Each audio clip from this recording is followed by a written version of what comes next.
necessarily my first love, but my true love became music, and so to be able to continue in that tradition of writing songs that connect with people. I mean, to be a part of that. Just I don't know if I feel like it gives my life meaning, but it definitely entertains myself. It gives me that rush, whenever I want it. It's at my my fingertips to be able to write and create and do that kind of things. Some people pay to walk barefoot through the snow. Yeah, we call them Sidians. We've got moose and deer, fox, skunk, and bear. As a songwriter, as a writer in general, they always say write what you know, and a lot of young songwriters, they write autobiographically, and I definitely did that when I was younger.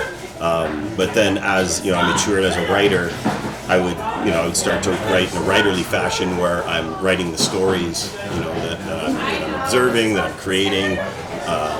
So there may be a splash of me in there, but there's a splash of my neighbor in there. There's a splash of totally imaginated, totally made up, storyline. Coming up here, it just it was just another landscape to write about. And then when I started to root myself more as an active musician here, I definitely started to see the value of telling the stories. On here, Muskoka, is there a pickup truck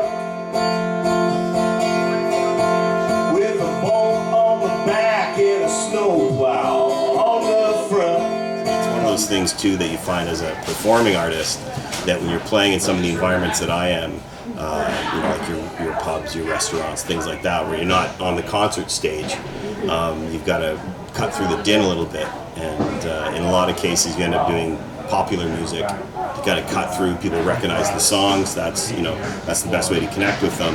And I found that as soon as I sing the word Muskoka, I've got people's ears, and so I can get some of my own writing out to the general public just by writing about them and catching their attention that way. The tomatoes prepare broke out looking nice.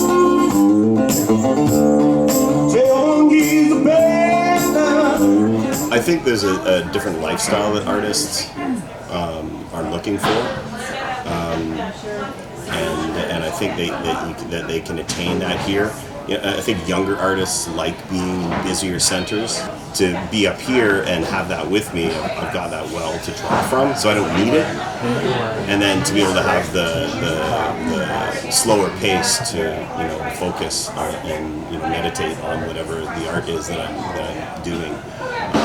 It's great to be up here and have that calm. I live in Burk's Falls, and I always joke that nothing happens here. It's great, because it really is. It's just nice to be able to have your space.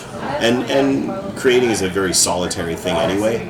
You have to be alone at some point to be doing it, and you have to be alone a lot. People keep referring to it as politics.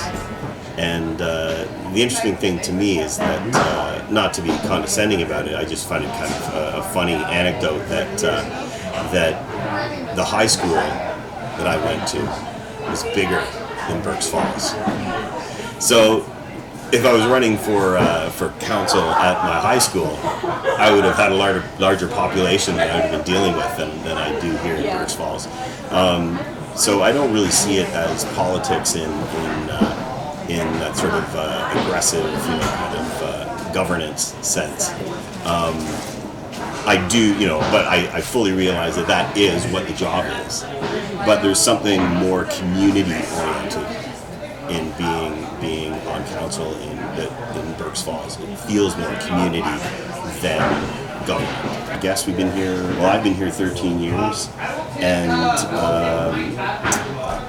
we've raised kids here. Now we're kind of empty nesters, and when we were raising the kids, we didn't have a lot of time or energy to get involved in things in the community. We were utilizing the things in the community, but we couldn't be on the decision-making side of it so much. And now that we've got the time and we've lived the life that we've lived here, I feel like I understand the experience of Burk's Falls, and now I'd like to contribute to the rest of our life, here in helping to make Burk's Falls a community where we want to keep living in the second half of our life where we are empty nesters.